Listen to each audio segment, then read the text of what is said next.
जीवन सनातन धर्म के साथ रहे, हिंदू रहे। अब मरने के 1 महीना पहले उन्होंने क्या किया?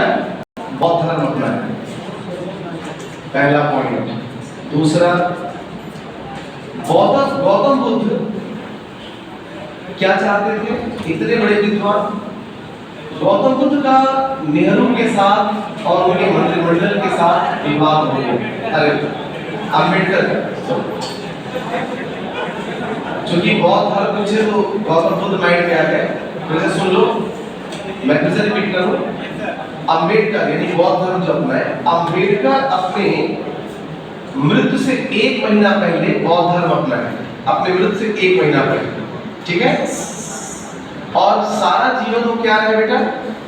सनातन अपनाए। ध्यान दीजिए, भारत के पहले कानून मंत्री वही थे, ठीक है। कानून मंत्री के रूप में उन्होंने जो कुछ भी काम किया, संविधान बनाया, सब कुछ किया, संविधान की ड्राफ्टिंग कमेटी की, तो वो हिंदू ही थे। तो पहले तो माइंड से वो अपना भ्रम निकाल दें कि बौद्ध धर्म अपना कर उन्होंने तो संविधान लिखा है इस देश का, और ना ही बौद्ध धर्म अपना कर उन्होंने कोई कानून बनाया। अपने मरने से 1 महीना पहले उन्होंने बौद्ध धर्म अपनाया। अब मुद्दा यहाँ पे 2 था। आप में से बहुतों को पता भी नहीं होगा, पढ़िएगा ठीक से। ये अम्बेडकर बौद्ध धर्म अपनाने से पहले एक और धर्म अपना चुके थे कुछ दिनों के लिए, सिख धर्म। कौन सा धर्म अपनाए थे? शायद उनको भी नहीं पता होगा। गौतम बुद्ध बौद्ध धर्म, अभी भी बौद्ध धर्म पढ़े वही माइंड में बैठा है कि अम्बेडकर जो है वो पहले सिख धर्म अपनाए, ठीक है। और फिर क्या अपनाए? कुछ ही दिनों में क्या अपना लिए? बौद्ध धर्म। आखिर सोचो कि वो उन्हीं धर्मों को अपनाए जो भारत में पैदा हुए थे। Is it right? भारतीय संस्कृति के धर्म, यानी वो अपनी संस्कृति से कितना जुड़े हैं। दूसरी चीज, नेहरू के पूरे मंत्रिमंडल से और नेहरू से उनका हो गया था मतैक्य। हिंदू कोड बिल, ध्यान दो, हिंदू जो मैरिज एक्ट था, जो बिल था, उसको ड्राफ्ट कर रहे थे। कौन ड्राफ्ट कर रहा था? बोलिए, अम्बेडकर। तो डॉक्टर बी आर अम्बेडकर जो हिंदू कोड बिल है उसको ड्राफ्ट कर रहे थे। नेहरू कुछ और चाहते थे, संशोधन।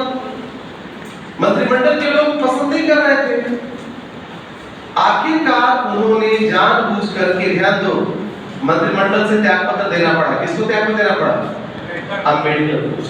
ओके, उनको ये लगा कि मेरी उपेक्षा फिर हो गई। क्या लगा? मेरी उपेक्षा फिर हो गई। एक विरोधाभास पैदा हो गया था उस समय के मंत्रिमंडल में। अब उनको ये लगा कि अब नेहरू ने मंत्रिमंडल से अलग कर दिया, और कांग्रेस बहुत बड़ी पार्टी थी उस समय, उसके सामने कोई अन्य पार्टी का वो स्तर नहीं था कि वो सत्ता में आ सके। क्या था? क्या किसी पार्टी का? नहीं ना। एक तरह से कांग्रेस का वो नेहरू ने यूज किया है कांग्रेस का नेहरू ने, पता है ना आपको। इसीलिए गांधी जी ने कहा था कि देश की आजादी के बाद किसको भंग कर देना चाहिए? कांग्रेस को। तो नेहरू के मंत्रिमंडल से इनका मतैक्य हो चुका था, ध्यान, मत भिन्नता हो चुकी थी। इन्होंने लास्ट में ये सोचा, किसने? डॉक्टर बी आर अम्बेडकर ने, कि हम जन्म तो लिए हैं हिंदू धर्म में, सनातन संस्कृति में, लेकिन मेरे साथ भेदभाव हुआ और हम मरेंगे। जन्म लिए, हमारा कोई इसमें अधिकार नहीं था, लेकिन हम मरेंगे जो है वो एक नए धर्म में, मतलब बौद्ध धर्म में। और उन्होंने बौद्ध धर्म स्वीकार कर लिया, ठीक है।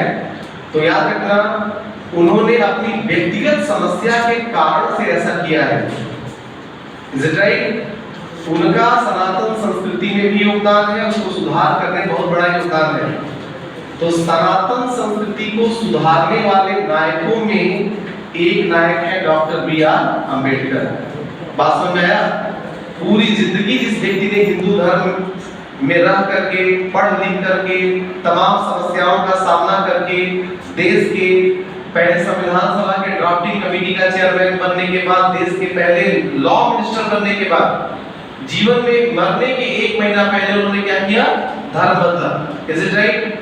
तो एक बात और समझो, आज भी हम ये मानकर चलते हैं, हम मतलब हम सब ये मानकर चलते हैं कि चाहे बौद्ध धर्म हो या जैन धर्म हो या सिख धर्म, ये सनातन संस्कृति से बाहर नहीं है। और संविधान में भी इसका प्रावधान था कि ये सनातन के अंदर क्या होंगे, इनको माना गया था। ठीक है ना?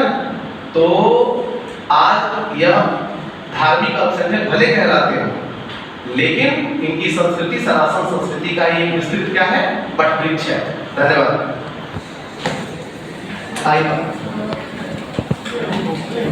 Class over.